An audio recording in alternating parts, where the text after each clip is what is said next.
Friends, இன்றைக்கி நம்ம vegetable soup தான் செய்ய போகிறோம். அதுக்கு தேவையான பொருள்லாம் பார்க்கலாம். பீன்ஸ், கேரட், முட்டைக்கோஸ், மிளகு, சீரகம், பூண்டு, இஞ்சி, கொத்தமல்லி, கார்ன்ஃப்ளவர். இப்போ நம்ம ஒரு பேனில் தண்ணி ஊற்றிக்கலாம்.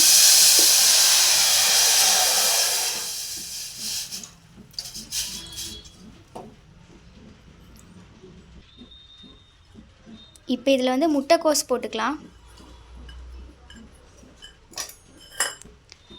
நெக்ஸ்ட்டு பீன்ஸு, அதுக்கப்புறமா கேரட் போட்டுக்கலாம். இந்த மூணும் நல்லா வெந்து வரணும்.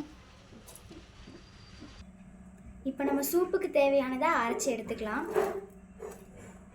சீரகம்,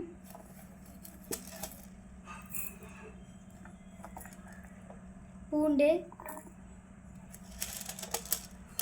மிளகு, இஞ்சி, இதெல்லாம் நம்ம நல்லா அரைச்சி எடுத்துக்கலாம். இப்போ நம்ம இதை தண்ணி ஊற்றி நல்லா பேஸ்ட்டாக கிரைண்ட் பண்ணி எடுத்துக்கலாம். இப்போ கேரட், பீன்ஸ், முட்டைக்கோஸ் மூணு நல்லா வெந்துருச்சு. இப்போ நம்ம அரைச்சி வச்சுருக்க பேஸ்ட்டை ஊற்றிக்கலாம். இது நல்லா கொதிச்சதுக்கப்புறம் தான் ஊற்றணும். இப்போ தேவையான அளவு உப்பு இது போட்டு நல்லா மிக்ஸ் பண்ணிக்கலாம். இப்போ நம்ம கரைச்சி வச்ச கார்ன்ஃப்ளவர் மாவை ஊற்றிடலாம். இதில் இப்போ நம்ம இதெல்லாம் நல்லா மிக்ஸ் பண்ணிக்கலாம்.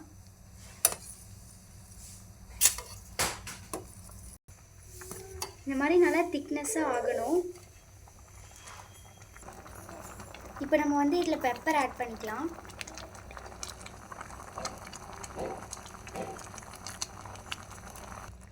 இப்போ நம்ம ஸ்டவ் ஆஃப் பண்ணிக்கலாம். இப்போ கொத்தமல்லி போட்டு இறக்கிடலாம். அவ்வளோதான், நம்மளோட சூப் ரெடி. இப்போ நம்ம செஞ்ச வெஜிடபிள் சூப் ரெடி ஆயிடுச்சு. இதை ட்ரை பண்ணி பாருங்கள், ரொம்பவே சூப்பராக இருக்கும். இந்த வீடியோ பிடிச்சிருந்தா நீங்கள் லைக் பண்ணுங்கள், ஷேர் பண்ணுங்கள், சப்ஸ்கிரைப் பண்ணுங்கள். அப்படியே அந்த பெல் ஐகானையும் கிளிக் பண்ணிவிட்டு போயிடுங்க. பாய்.